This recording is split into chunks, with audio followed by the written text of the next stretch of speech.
नमस्कार. माझे नाव मिलिंद गेंदा देवर, सरपंच ग्रामपंचायत नांदगाव, पार्श्वनी तहसील, जिल्हा नागपूर.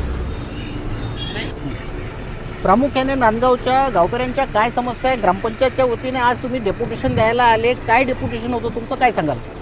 MSCB महानिर्मिती यांनी 2003 सालपासून अनधिकृत ॲशबंड इथे चालू केलेला आहे आणि आजपर्यंत आम्हाला कोणत्याच म्हणजे नोकरी मिळालेली नाही आणि काही नाही. आणि जे लायनिंग आणि पंपिंग इथे केलेली आहे ते एकदम अनधिकृत पद्धतीने केलेली आहे. गावालगत यांनी सांगितलं की 3 किलोमीटरपर्यंत आहे आणि गावालगत ते 200 ते 300 मीटरपर्यंत आहे. महाजन कोणीने जे राख डम्पिंग करता यार्ड बनवलेलं आहे त्याकरता तुमच्या नांदगावची कोणत्याही पद्धतीची NOC वगैरे घेतली आहे का? नाही, ग्रामपंचायतीनं काही ठराव पारित करून त्यांना काही परमिशन दिली आहे का? नाही, काय सांगा? ग्रामपंचायतनं कोणती NOC दिलेली नाही आजपर्यंत.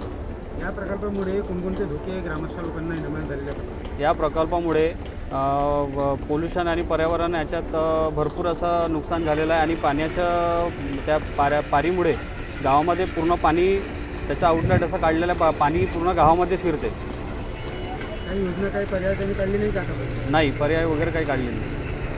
हे स्थानिक युवक रोजगार आतापर्यंत कोणतेही पाऊल उचलले आणि रोजगार दिले नाही. फक्त आम्हाला आश्वासन देत आलेले आहे की आम्ही करू, आम्ही हे करतो, ते करतो.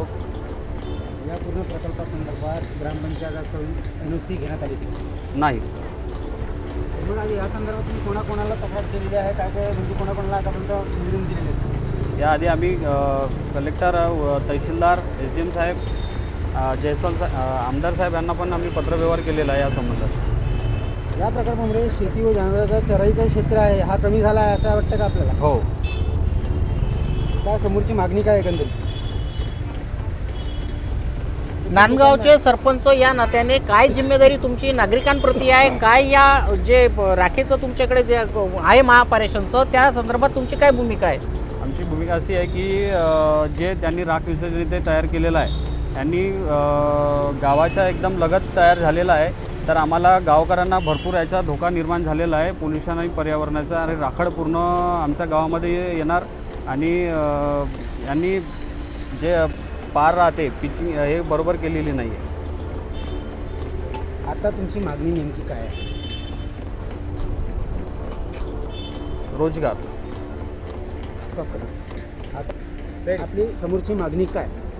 आम्हाला रोजगार उपलब्ध करून देण्यात यावा आणि पर्यावरण पोषक म्हणजे गावामध्ये काही धोका निर्माण झाला नाही पाहिजे याची सोय करण्यात यावी. नाही तर मग आम्ही ग्रामपंचायत गावात समस्त प्रकल्पग्रस्त नागरिक आणि ग्रामपंचायत सदस्यासोबत महानिर्मिती खापरखेडा प्लांट इथे आम्ही आमरण उपोषण करू.